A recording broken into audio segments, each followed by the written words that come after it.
many people actually get very surprised when they hear that kind of comment. I really smile and so on. But it's because those who comment that way are people who have seen me in formal circumstances. Yes. And they have never seen me in informal circumstances, or they have never seen me in other circumstances other than the podium. I can see you smiling now, actually. Yeah. All right. It is always that purposive, intentional, disciplined, and orderly approach, which is not very common in the way we associate public officials. Where does it come from? There are certain choices you make in life, and then some of them you make them very early in life. That is why, upbringing and where you grew up and the way generally the value system within which you have been brought up ends up shaping, your reality and shaping the way in which you see things. I was raised up in an environment where 2 and 2 is 4. It can't be any other thing. My late father taught us that always stand by and stick with the truth, even if you are wrong and even if you are the only one on that position. And live that way. That's a choice. And then I think as we grew up, some of us, and let me say myself, I made that choice. It has worked for me. If I would like to do something, I do it with all my heart. If I don't want to do it, I don't want to do it. If I believe this is the right thing to do, I stick with it, even if I'm the only one in that position. And life, actually, in my view, people might think it's very difficult that way, but I find it exciting and easy. I mean, these are the goals you want to pursue in life. You stay on that path, and you get the work done. You don't live a life where you're giving excuses every day about things, even when it's straightforward. This is what you're supposed to do. The interesting thing about our country is how incredibly blessed we are as a nation. The resources in our midst and the wonderful people that God has created and put in this country. The pain you feel in most cases actually is that, truth be told, in some cases, we the leaders are the ones who let the people down.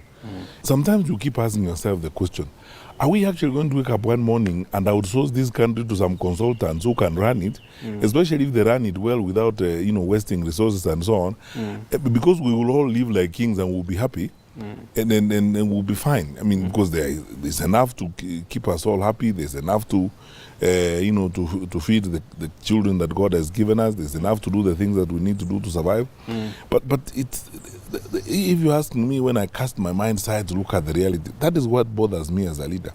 In more ways than one, you see cases where, people have actually been given responsibilities and decided to do different things with it. Well, you can religiously say, it's human and stuff like that. And where people come to that collective consciousness, they do better than cases where, people think, I can play games and move around. Accountability, these things are usually easier said than done. How many cases, how many people are you going to take to court? How many people are you going to fire, sack and appraise? Your time is not supposed to be spent on that. You don't have a lesser responsibility than the president has for the country. He is our president, yes, but the truth of the matter is that as citizens of the country, we have a responsibility also to do our bit. What is your understanding of democracy? In my view, it's very simple.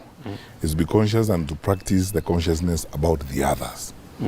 Because you see, you then wake up in the morning knowing I have an idea, but that's not the only idea. Mutuma also has an idea. If I'm going to make a decision that affects all of us, let me find out what Mutuma thinks. That's where it begins. To be conscious of the other, and then to practice that knowledge of the other, the other people around. If I'm going to share resources, the people who may have an emotional relationship with me or the people who are related with me are not the only ones. There are others, as it were. I may have an idea, I may have an opinion, I may be a smart person, but I'm not the only one. The other smart people around, they also have ideas. So that because everything else springs from there. But I will not deny that there's corruption in the country. There is corruption in the country, and I'll be the last person to try to. Why lie? You can't deny that it does not exist. It exists, but it's not. I don't think it's as you're describing it. It's not endemic. This is not a basket society. Honestly speaking, This is a great country. Where do you see this country in 50 years? Unless we make fundamental mistakes. I have to underline that fundamental mistakes in our political practice and in the choices we make in upcoming electoral processes. Unless we make fundamental mistakes, if we stayed on this trajectory, in 50 years we will have passed, we will be a very strong middle-income country, almost becoming developed. Because if we stayed on this trajectory and exploited all the resources available in this country, implemented the policy frameworks that have been set by President Kenyatta in this administration, and stayed on this path of reform and economic development, in 50 years, we will be the Singapore of Africa. Problems that were looking so difficult yesterday are solved very easily when people sit around the table and the people express their fears, their concerns, their sectional or departmental interest, and then consensus is built very easily for the good of the country. It makes a big, big difference. Does that coordination facilitate more efficient application of resources? Yes, it does.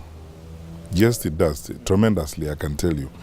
I mean, look, there are about 4 things that affect public sector projects in the country. Number one is resources. Sometimes fewer resources are available for projects than we think. When we start projects, sometimes we start projects with the hope that we have sufficient resources to complete them. Then midway we discover that we have certain financial challenges. You'll be looking forward to something else? The future belongs to God. Let's leave it to God. That's a good perspective. That's a good way to look at it.